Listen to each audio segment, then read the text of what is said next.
Question. Donc pour commencer cette session, on a invité pour une mini-lecture Gonzague Jourdain, qui est chercheur à l'IRD, qui travaille en Thaïlande et qui va nous faire le point sur la prévention de la transmission verticale de l'hépatite B. Bonjour, merci aux organisateurs de m'avoir invité à cette conférence que je découvre et que j'apprécie beaucoup. Donc je vais vous parler de la prévention de la transmission périnatale verticale du virus de l'hépatite B. Je travaille pour l'Institut de recherche pour le développement et je suis basé en ce moment à l'université de Chiang Mai en Thaïlande. Voici mes conflits d'intérêts potentiels. J'ai des actions à Sanofi depuis 25 ans dont je ne me suis jamais occupé. Next. Voilà, alors je vais essayer de parler rapidement, de définir quel est le problème. Deuxièmement, de rappeler quelles sont les caractéristiques de la transmission périnatale du VHB chez le jeune enfant et revoir les moyens de prévention classiques et quelque chose qui est un peu plus nouveau, l'utilisation des antiviraux, puis faire quelques conclusions et poser quelques questions en regard de la santé publique. J'ai un problème, je n'appuie jamais au bon endroit. Non, vaut mieux utiliser Voilà. la flèche. Ah oui, c'est peut-être mieux. Merci.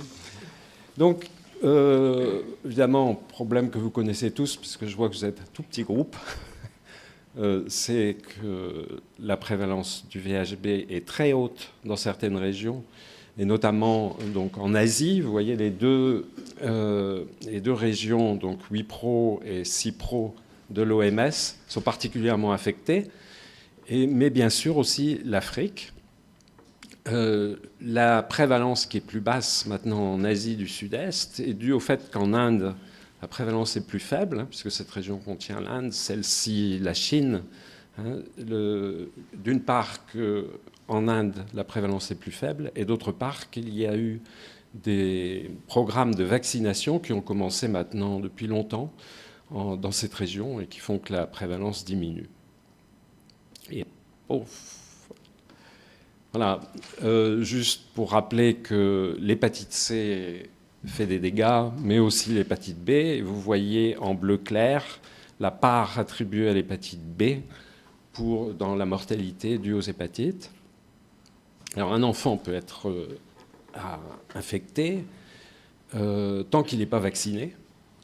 Et donc ça peut être en provenance de la mère, peut-être in utero pendant l'accouchement, ensuite par des contacts proches, et puis ça continue si l'enfant n'est pas vacciné dans la vie.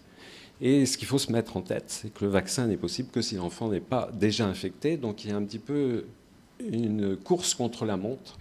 Il faut vacciner l'enfant avant qu'il ne soit infecté. Un des moyens de voir si les programmes de vaccination marchent, c'est de regarder la prévalence de l'hépatite B chez les enfants de moins de 5 ans, qui reflète la prévention. Et donc on voit qu'il y a un gros problème en Afrique maintenant, puisque la prévalence est de 3%, alors qu'au niveau mondial, elle est de 1,3%, et que beaucoup de pays d'Asie du Sud-Est, où les enfants sont vaccinés depuis 20 ans, ont maintenant des prévalences chez les moins de 5 ans, qui sont en dessous de 1%. Comme on est dans une conférence où encore le VIH domine pour quelques années, peut-être qu'on va arriver à dépasser le problème du VIH et on en parlera moins. Donc il faut comparer un petit peu les caractéristiques de la transmission périnatale du VIH et du VHB. Donc première chose, le VIH installe l'infection dans les CD4, le VHB va dans les hépatocytes. Les taux de charge virale maternelle qui sont associés à la transmission sont supérieurs à 1000 pour le VIH, donc très bas, alors que c'est plutôt 1 million de copies pour le VHB. La transmission se fait dans les deux cas au moment de l'accouchement essentiellement, mais aussi in utero clairement pour le VIH et par l'allaitement maternel, tandis que pour le VHB, peut-être in utero, en tout cas, c'est pas très clair de savoir si l'infection peut être s'installer in utero, dans le foie du fœtus. Et puis, après la naissance, la transmission peut se faire par le contact avec d'autres personnes infectées. Le VIH s'établit en quelques jours. Le VHB peut-être quelques semaines ou mois.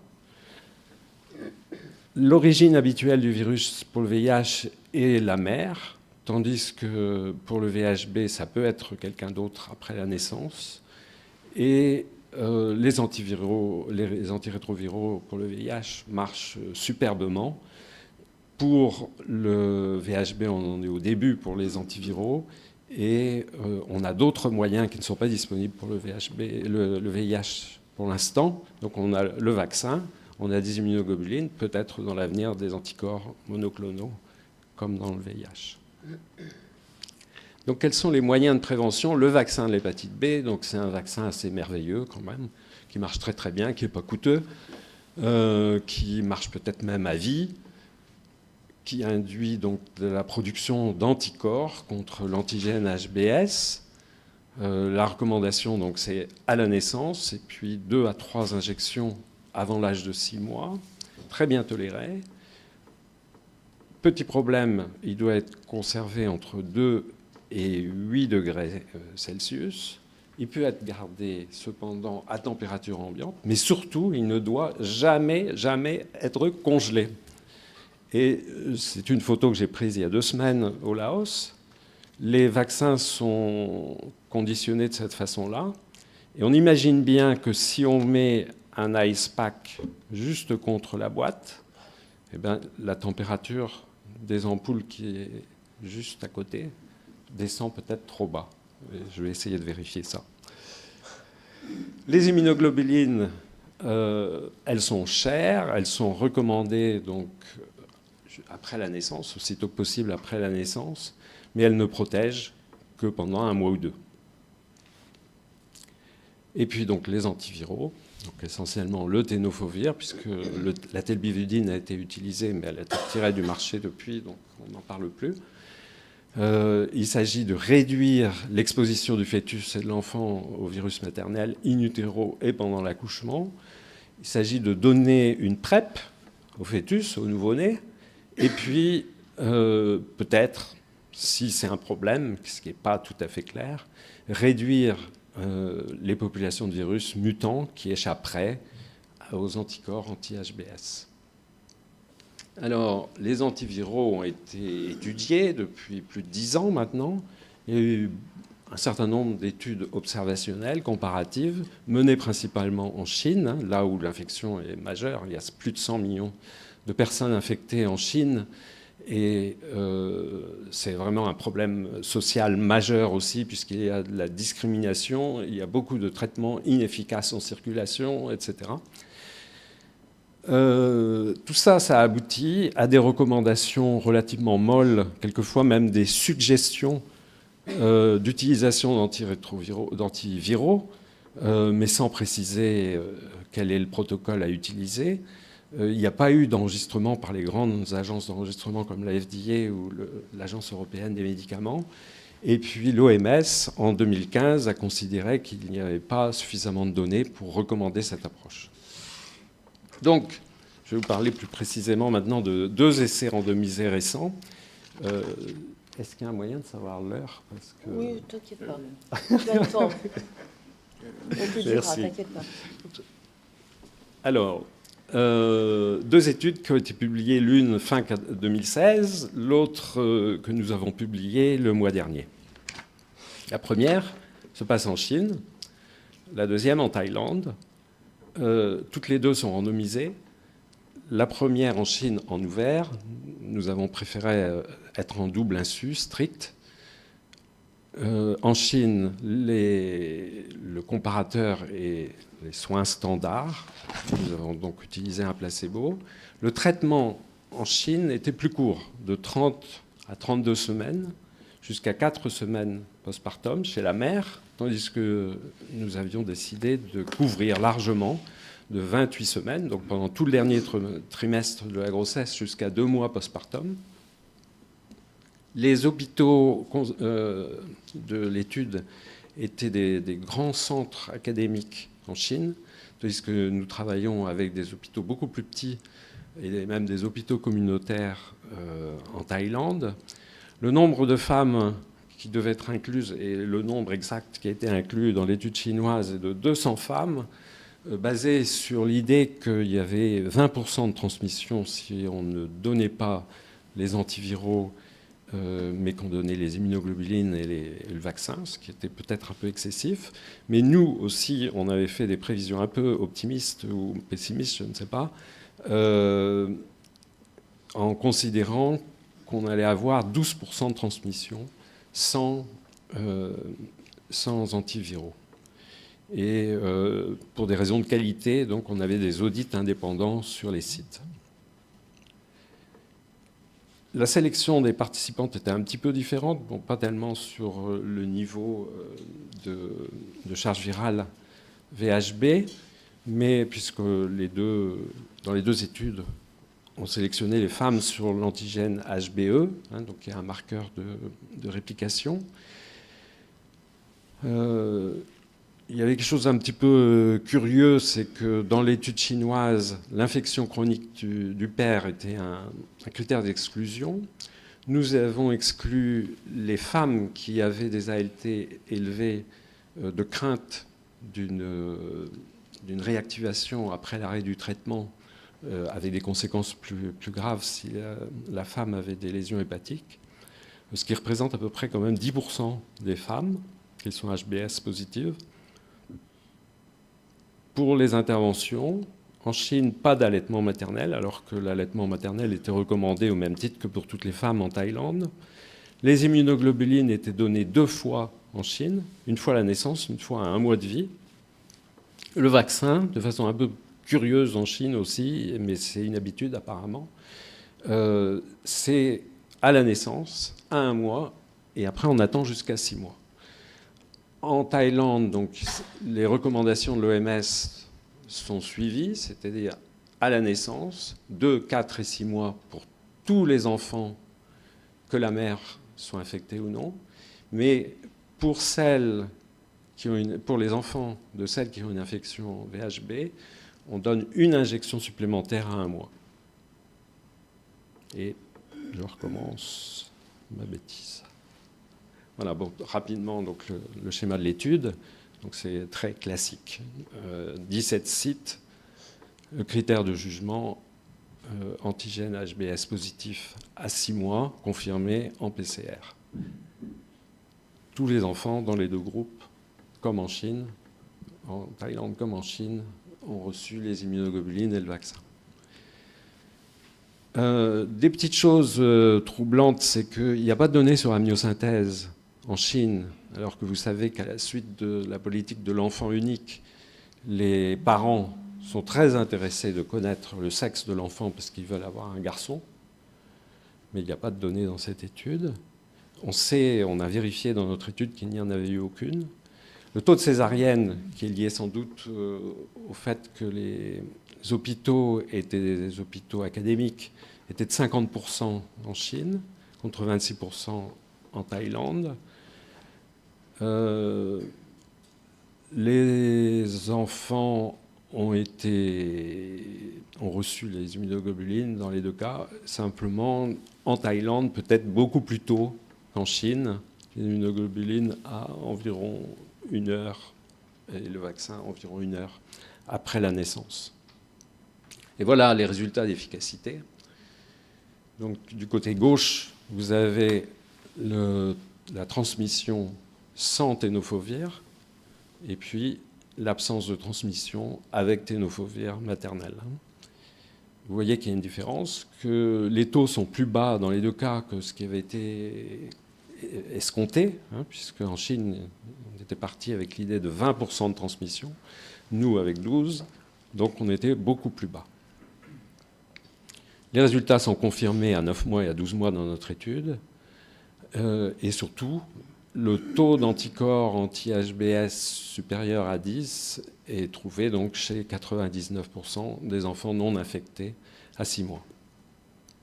Très bonne tolérance par la mère, avec quand même des élévations des transaminases supérieures à 300 dans les deux bras de l'étude, mais de façon intéressante. Donc c'est un peu comme si ces élévations étaient reportées après l'arrêt du traitement par tenofovir, dans le bras tenofovir. Mais sinon, au total, la même chose, mais des élévations extrêmement élevées dans les deux bras. Et celle qui nous a fait le plus peur, en fait, était dans le placebo. On l'a appris plus tard. Pas de symptômes, bien sûr. Chez les enfants aussi, quand on regarde les événements indésirables graves, pas de problème, pas de différence entre les deux bras. On a regardé la densité minérale osseuse chez les enfants et chez les mères, avec des hypothèses qui permettaient de détecter des différences relativement faibles entre les deux groupes. On a inclus beaucoup plus de femmes et d'enfants qu'on ne l'espérait, en fait, puisque il y avait un intérêt de la part des patientes pour venir. Donc pas de différence de croissance, et pas de différence non plus en termes de signes évocateurs de mitochondriopathie, dont vous savez bien qu'on les craignait avec les antiviraux de ce type-là. Donc quelques conclusions. Bon, la première des choses, c'est excellente réponse au vaccin. Le vaccin marche très bien quand il est administré. Il n'y a pas de doute là-dessus. Et ça, c'est vraiment, dans les deux études, c'est très clair. D'autre part, sans antiviral, les taux sont plus faibles que ce qu'on imaginait.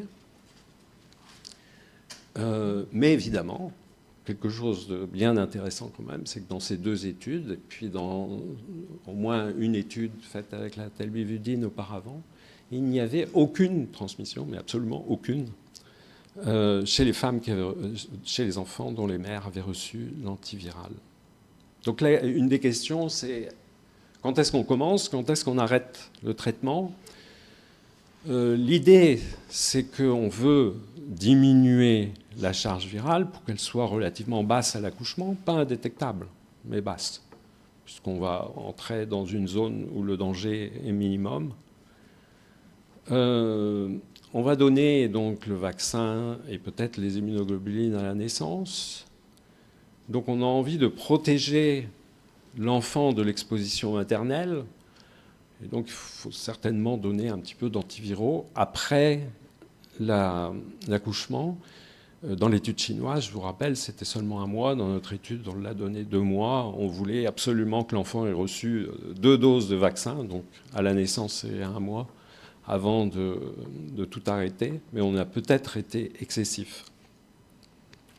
Alors, en ce qui concerne la protection immune de l'enfant, on a des immunoglobulines, donc on a un pic d'anticorps, ce qui fait d'ailleurs que c'est un petit peu difficile de distinguer l'effet du vaccin pendant cette période-là.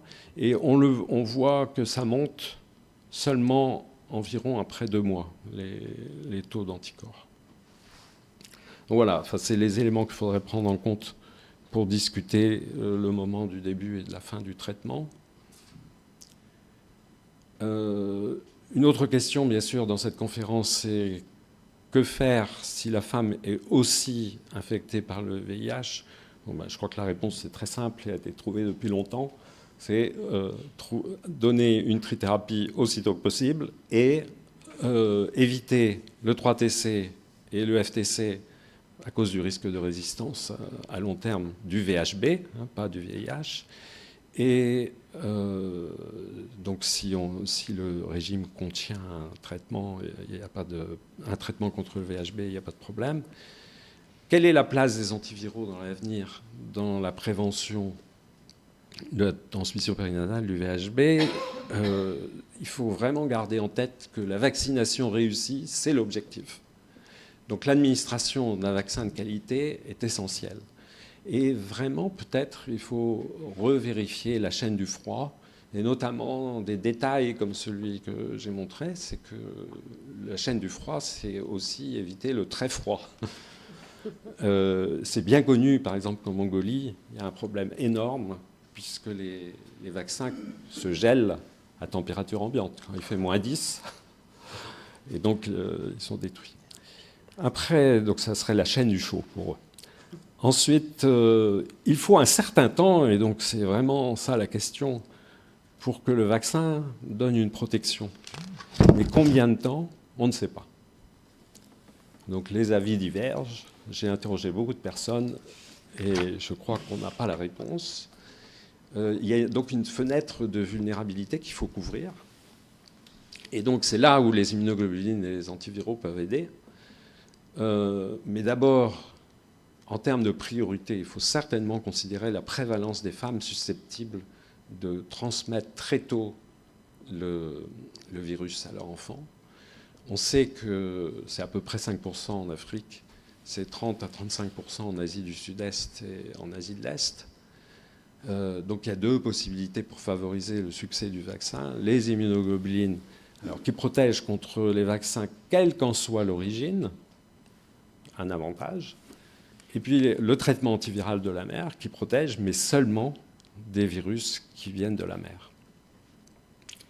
Voilà, je voudrais remercier donc les femmes et les enfants qui ont participé à cette étude, leurs familles, les membres des communautés donc, qui nous aident à revoir les protocoles et à réfléchir à la façon dont sont prises en charge les femmes, notamment après la fin de l'étude, puisque ces femmes-là, il y a un problème quand même de counseling pour ces femmes, c'est qu'on leur dit il faut prévenir la transmission du VHB chez votre enfant.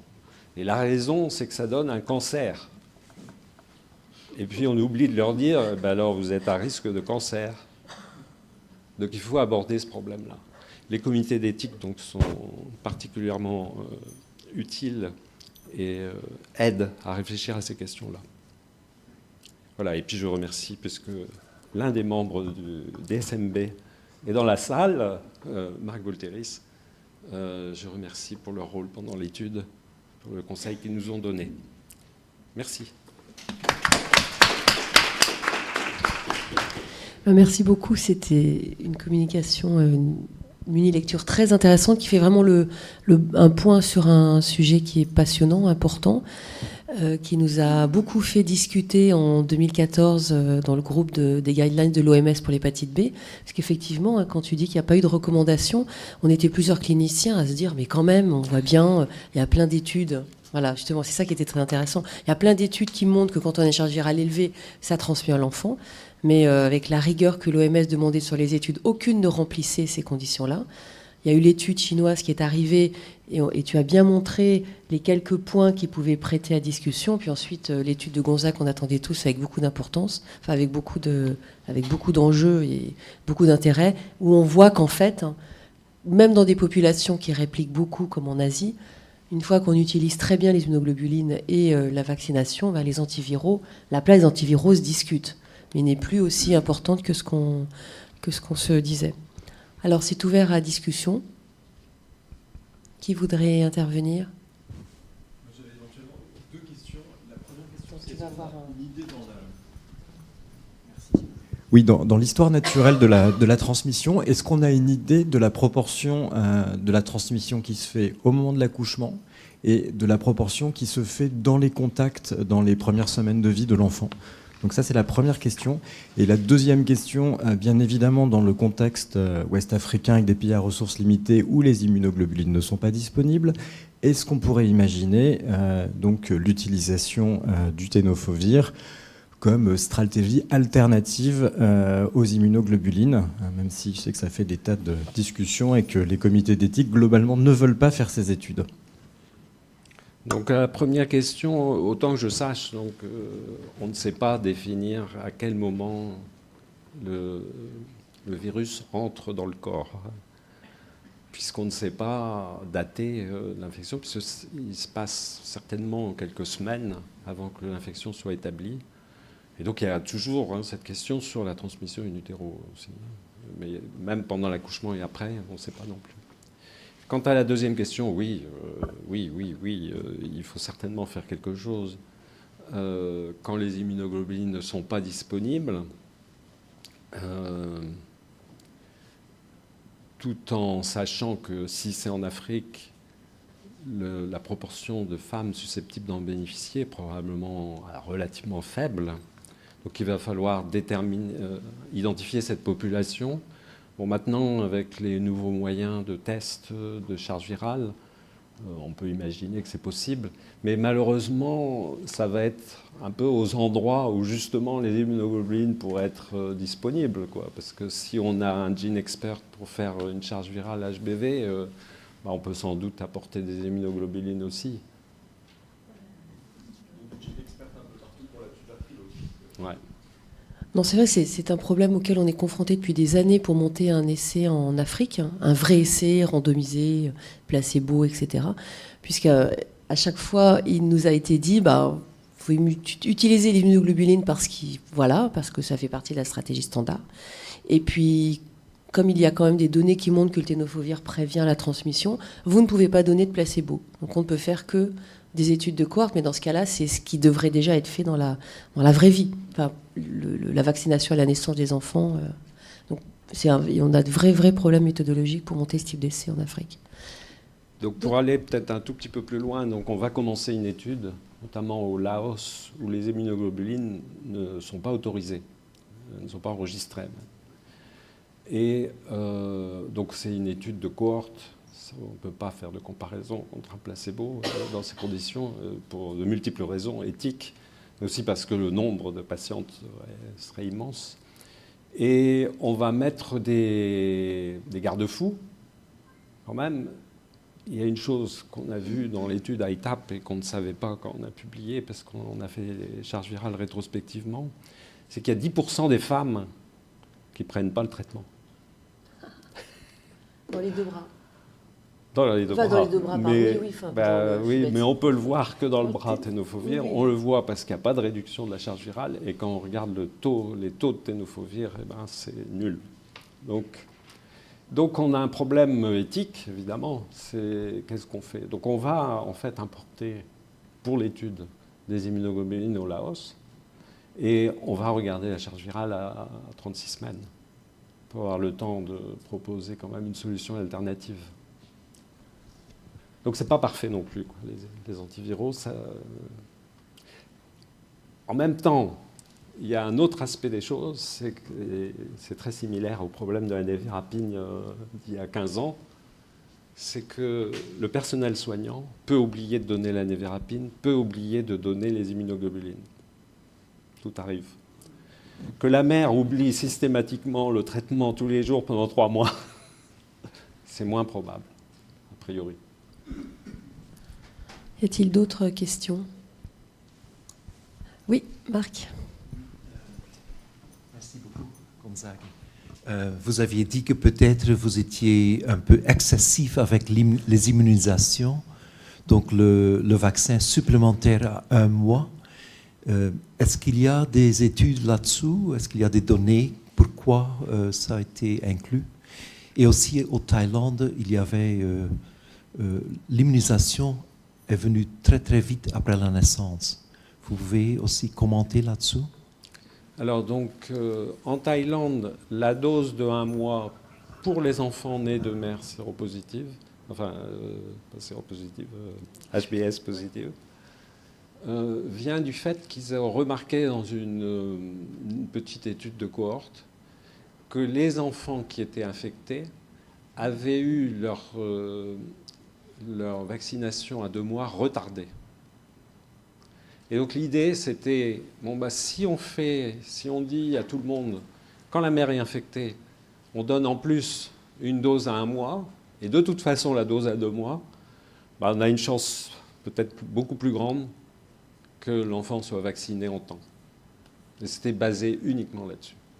C'était donc une conviction d'experts, pratiquement, notamment le professeur Jung, qui était très actif pour la promotion du vaccin contre l'hépatite B. Et donc, l'autre question, c'est pourquoi sitôt après la naissance? Simplement parce que quand j'ai fait les présentations au début de l'étude, j'ai dit ça n'a pas de sens de retarder les choses. Donc pourquoi ne pas vacciner immédiatement en même temps que les immunoglobulines? Et comme ça, c'est fait. Je sais que dans beaucoup de maternités, ce qui est fait, c'est qu'on dit tous les enfants nés la veille sont vaccinés le matin. Comme ça, on n'en oublie pas. Et c'est vrai que c'est pratique. Mais malheureusement, ceux qui sont nés à 8h30 le matin, ils vont être vaccinés 24 heures après. Donc c'est peut-être pas l'idéal, mais c'est vrai qu'il n'y a pas de fondement scientifique. Enfin, on ne sait pas si c'est quelque chose qui a un effet. Il y a une étude qui montre qu'il n'y a pas de différence entre 1 jour et 2 jours, autant que je me souvienne, mais ils n'ont pas regardé le nombre d'heures. Il y a une étude chez le singe, alors c'est très très peu de singes, ça a été fait il y a très longtemps, puisque maintenant c'est interdit, où on injectait, donc je crois qu'il y a 3 singes, au même moment, le vaccin et le virus, à 2 endroits différents. Aucun des singes n'est infecté. Puis on fait la même chose, mais on donne le vaccin 4 heures après. Et les singes sont infectés. C'est troublant. Et enfin, il y a une étude à San Francisco, dans les post-exposure, qui donne le vaccin, donc plus ou moins rapidement selon l'heure à laquelle se présentent les personnes, qui donne le vaccin et les immunoglobulines, donc plus ou moins tôt. Et il y a une corrélation qui laisse à penser que le plus tôt, c'est le mieux. Donc, merci beaucoup. On va remercier Gonzague.